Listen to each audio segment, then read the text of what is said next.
Welcome to IFAStories, where ancient wisdom meets modern storytelling. Step into the sacred world of Ifa, the Yoruba spiritual system, where every tale carries the power of divination, destiny, and deep cultural insight. Join us as we unravel the mysteries of the Orishas, the divine forces guiding our paths, Orunmila, the Irunmoles, and many more. Each story is a bridge between the past and the present, weaving timeless lessons that inspire, enlighten, and transform.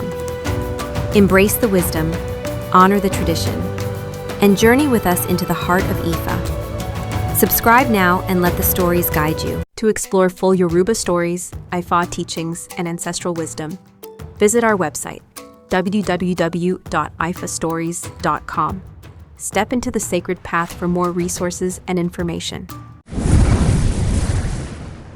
Where Olófin granted equal power to the Meji and the Omó Olú. Patakin.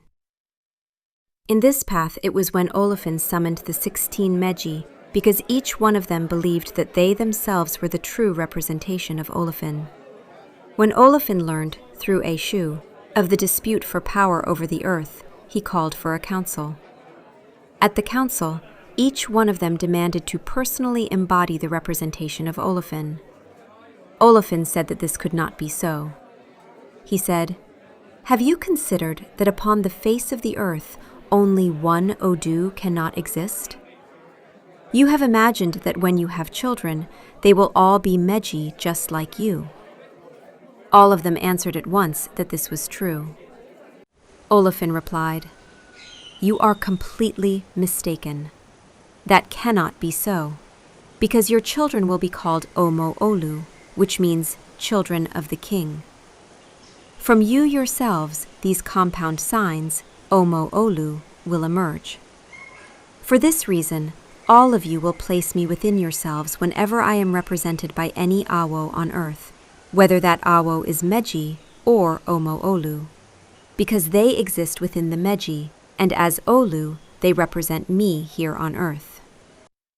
Upon hearing this, the Meji said, "We are all here. No one is missing."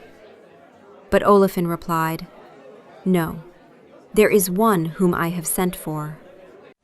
After a short while, Oyekun Nilogbe appeared, accompanied by Eshu, and he prostrated himself, moforibale, before Olófin, saying, "Babade, I am here at your service. Do what must be done." Olófin told him to proceed, and Oyekun Nilogbe began to place the Meji inside an ivory shell that he already had prepared.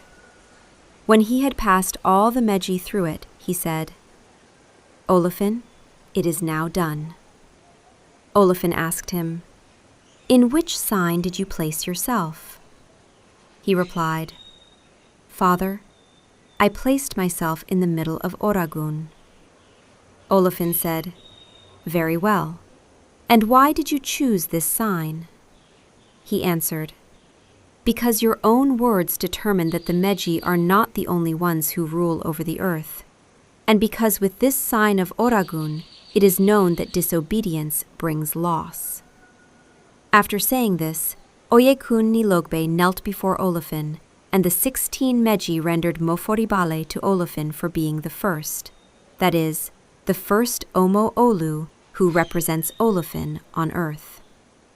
Olófin then said, "So that everything may be firm, distinct, and definitive, I will send Sango and Ogun, who are my trusted ones, and who represent my strength and my wisdom on earth. For this reason, Sango lives at my right and Ogun at my left, and they eat together with me."